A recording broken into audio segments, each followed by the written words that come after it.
You're watching TV Guide Broadband, online, on demand.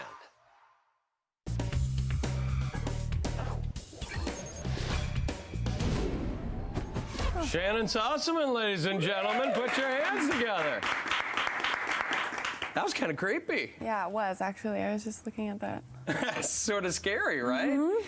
Tell us, for people who aren't familiar with the show, Moonlight really wouldn't exist without your character, Coraline. Explain, for people who aren't familiar with it, how you set the events in motion that created the series. Well, Mick St. John, who is the lead vampire of the show, he's a private investigator and he's a vampire. He's only been a vampire for about 50 years. And he fell madly in love with this girl, Coraline, in the 50s. And they sort of had this connection that was one of those dangerous connections that is just kind of unhealthy and very dangerous. And yeah, I'm very familiar with that in my personal life. Yeah, that's funny. Yeah, and so, but he didn't know she was a vampire, and I think she just sort of locked into him because there was something about him that she connected with, and you know, she's been a vampire for about 300 years, so she's probably gets bored a lot, and she just kind of, there was just something about him that she really liked, and she wanted him. So she locked into him, didn't tell him that she was a vampire, and they sort of just fell madly in love, and it was a whirlwind sort of romance. And then on their wedding night, she, you know, I don't think she's doing it because it's some grand evil plan, but she just, in the heat of the moment, sinks into him. Yeah, well, that happens on a wedding night. Yeah. Yeah. Thank you. Thank you very much. I appreciate that.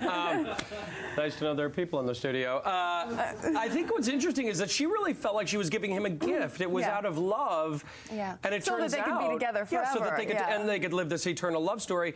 Yeah. But now it didn't work out that way. Yeah. He's very upset about it. Oh, he was mad. Yeah, he was, obviously, and rightly so. He was, she turned him into a monster. So is it strange? She doesn't think it's monstrous anymore. She's too used to it. Yeah. And is it odd to be the villain when you set out to do something out of love?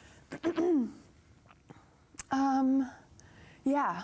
Yeah, it's interesting. The show's sort of still figuring itself out with the Coraline and Mick storyline, but so I'm curious. Flashbacks, right?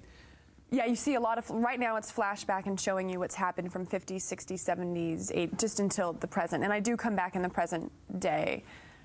So we can expect to see you live in the present day. Yes, absolutely. Oh, well, good. That's exciting. Yeah. I think the interesting part about the show is it puts a sort of unique twist on the vampire tale, in that Mick is the hero. He's not evil. He's the hero. Is this sort of redefining the way we look at vampires, or is it kind of taking the traditional twist and putting a modern approach on it? Well, I don't know. I think there's like, aren't there other vampire shows? I mean, I've never really watched that much TV at all.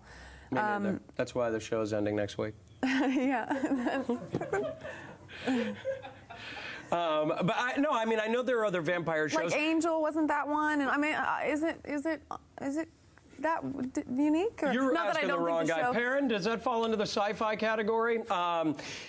Perrin's our resident sci-fi nerd. He might know. We'll get some answers for you. I thought you were really asking him. I was really like waiting for an answer. Yeah, well, I was too. Perrin, you did nothing for me. Thank you.